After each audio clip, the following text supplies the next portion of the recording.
복지를 위한 그런 시민 여러분의 열정이 저를 시대의 전문으로 불러내시지 않았습니까? 박원순 시장은 취임 후 보편적 복지에 역점을 두고 시정을 펼쳤습니다. 현재 박 시장을 만든 대표적인 이슈 친환경 무상급식. 박 시장이 취임 이후 가장 먼저 서명한 정책도 친환경 무상급식 예산 지출안이었습니다. 올해 서울의 모든 초등학생과 중학교 1학년생 등 약 60만 명이 무상급식을 제공받고 있습니다. 2014년이면 중학교 2, 3학년까지 확대될 예정입니다. 무상급식 시행 후 학생들은 급식의 질이 높아졌다고 말합니다. 작년에는요, 반찬 하나가 한 며칠씩 나오는데요. 지금은 골고루 많이 나오고 있어요. 취임 전 박 시장의 핵심 공약 중 하나였던 반값 등록금. 올해 서울시립대 등록금은 지난해 인문계 기준 222만 8천 원에서 111만 4천 원, 절반으로 줄었습니다. 학생들도 등록금 부담에서 벗어나 학업에 집중할 수 있게 됐다며 환영하고 있습니다. 학기 중에도 이제 이 등록금 마련하기 위해서 열심히 아르바이트를 했어야 되는데 이제 반값 등록금이 되니까 그냥 130만 원 정도 된 돈이 밖에 안 되거든요. 그러다 보니까 이제 여름방학이나 방학 기간 동안에만 집중해서 벌어도 충당할 수 있는 좀 수준이 돼서 학기 중에는 좀 아르바이트 좀 덜 할 수 있게 됐고. 국공립 어린이집 확대도 시민들의 호평을 받고 있습니다.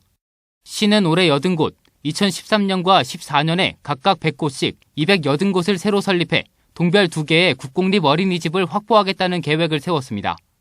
자치구 비용 부담을 줄이기 위한 지원 예산도 890억 원으로 대폭 늘렸습니다. 국공립 유치원을 어린이집을 확충한다고 하시던데 지금 대기 인원 수도 너무 많은 상태에서 시장님께서 그렇게 추진다고 하시니까 학부모된 입장에서는 찬성하죠. 내년부터 시행될 서울시민 복지 기준도 화제입니다. 서울의 물가와 생활 격차를 반영해 복지 서비스 대상을 확대한 것으로 국가 단위의 기초생활보장제도와 별개로 도시 단위의 복지 기준이 제정된 것은 이번이 처음입니다. 정부 기준에서 누락된 빈곤층 19만 명도 생계급여 지원 등의 혜택을 받을 수 있게 됐습니다. 이러한 박 시장의 복지 정책에 대해 전문가들은 대체적으로 긍정적인 평가입니다. 공공복지 공급자의 양을 대폭적으로 늘려나가는 정책 방향을 잡았는데 이것이 앞으로 한국 사회가 복지국가로 진입하기 위해서는 굉장히 필수적인 수단이었는데, 두 번째는 박 시장님이 강조한 시민 참여의 정신이 굉장히 돋보인다라고 생각이 듭니다.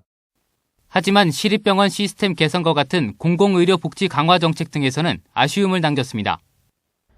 박원순 서울시장은 지난 7월 모든 서울 시민이 보편적인 의료 서비스를 보장받을 수 있도록 공공의료를 강화하겠다고 밝혔습니다. 이를 위해 많은 예산과 전문 인력이 필요하지만 구체적인 실행 예산이 제시되지 않는 등 다른 정책에 비해 성과가 미비한 것으로 평가됩니다. 간호사 등 전문 의료진이 환자를 24시간 돌보는 보호자 없는 병원. 시는 내년 말 서울의료원의 시범 운영을 마치고 오는 2015년까지 보라매 병원과 동부병원 등 다른 시립병원으로 확대한다고 밝혔습니다. 당장 간호사와 사회복지사 등의 인력이 필요해 인건비 등으로 매년 약 71억 원이 들 것으로 예상되지만 예산과 전문 인력의 확보는 쉽지 않을 전망입니다. 서울시는 보호자 없는 병원을 서울의료원과 서울시립병원에 적용을 한다고 그 계획을 세웠는데 이 부분들에 대해서 보다 빠른 그런 계획을 세울 필요가 있다고 생각이 되고요. 박원순 서울시장 취임 후 1년. 서울시의 복지 정책은 시민의 참여를 늘리고 공공성을 확대에 따른 성과와 함께 복지 예산 확보라는 과제를 남겼습니다.